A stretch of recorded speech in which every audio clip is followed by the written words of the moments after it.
ಬಂಧುಗಳೇ ನಮಸ್ಕಾರ. ಈ ಹಿಂದೆ ಶ್ರೀ ದುರ್ಗಾ ಸಪ್ತಶತಿಯ 3 ಅಧ್ಯಾಯದ ಸಾರಾಂಶವನ್ನು ನೋಡಿದ್ದೇವೆ. ಇನ್ನು ಮುಂದಕ್ಕೆ ಇದರ ವಿಸ್ತೃತ ರೂಪವನ್ನು ನೋಡೋಣ. ಶ್ರೀ ದುರ್ಗಾ ಸಪ್ತಶತಿ ಅಥ ಪ್ರಥಮ ಚರಿತ್ರಸ್ಯ ಬ್ರಹ್ಮ ಋಷಿಃ ಮಹಾಕಾಳಿ ದೇವತಾ ಗಾಯತ್ರಿ ಛಂದಃ ನಂದಾಶಕ್ತಿಃ ರಕ್ತದಂತಿಕಾ ಬೀಜಂ ಅಗ್ನಿಸ್ತತ್ವಂ ಋಗ್ವೇದಃ ಸ್ವರೂಪಂ ಶ್ರೀ ಮಹಾಕಾಳಿ ಪ್ರೀತ್ಯರ್ಥಂ ಪ್ರಥಮ ಚರಿತ್ರ ಜಪೆ ವಿನಿಯೋಗಃ. ಹೀಗೆ ಶ್ರೀ ದುರ್ಗಾ ಸಪ್ತಶತಿಯ ಪ್ರಥಮ ಚರಿತ್ರೆಯು ಪ್ರಾರಂಭವಾಗುತ್ತದೆ. ಇದು ಪ್ರತಿಯೊಂದು ಅಧ್ಯಾಯದಲ್ಲಿ ಅದರ ಸಂಪೂರ್ಣ ಸ್ವರೂಪವನ್ನು ನಮಗೆ ಕಾಣುವುದಕ್ಕೆ ಸಾಧ್ಯವಾಗುತ್ತದೆ.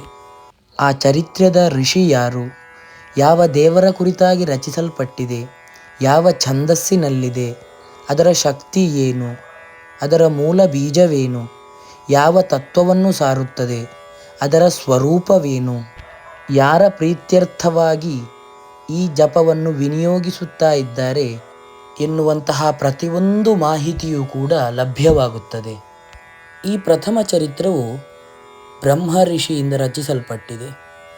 ಇದರ ದೇವತೆ ಮಹಾಕಾಳಿ, ಗಾಯತ್ರಿ ಛಂದಸ್ಸಿನಿಂದ ಕೂಡಿಕೊಂಡಿದೆ. ನಂದಾಶಕ್ತಿ ರಕ್ತದಂತಿಕಾ ಎನ್ನುವ ದೇವಿಯ ಸ್ವರೂಪದ ಬೀಜ. ಇದರ ತತ್ವವು ಅಗ್ನಿತತ್ವವಾಗಿದೆ. ಋಗ್ವೇದದ ಸ್ವರೂಪವೂ ಆಗಿದೆ.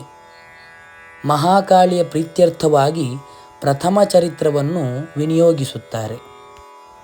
ಮಹಾಕಾಳಿ ಧ್ಯಾನಂ.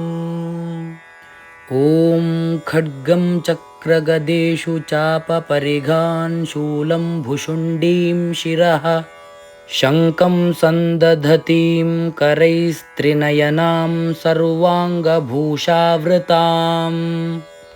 ಯಾಂ ಹಂತುಂ ಮಧುಕೈಟಭೌ ಜಲಜಭೂಸ್ತುಷ್ಟಾವ ಸುಪ್ತೆ ಹರೌ ನೀಲಾಶ್ಮದ್ಯುತಿಮಾಸ್ಯ ಪಾದದಶಕಾಂ ಸೇವೆ ಮಹಾಕಾಲಿಕಾಂ.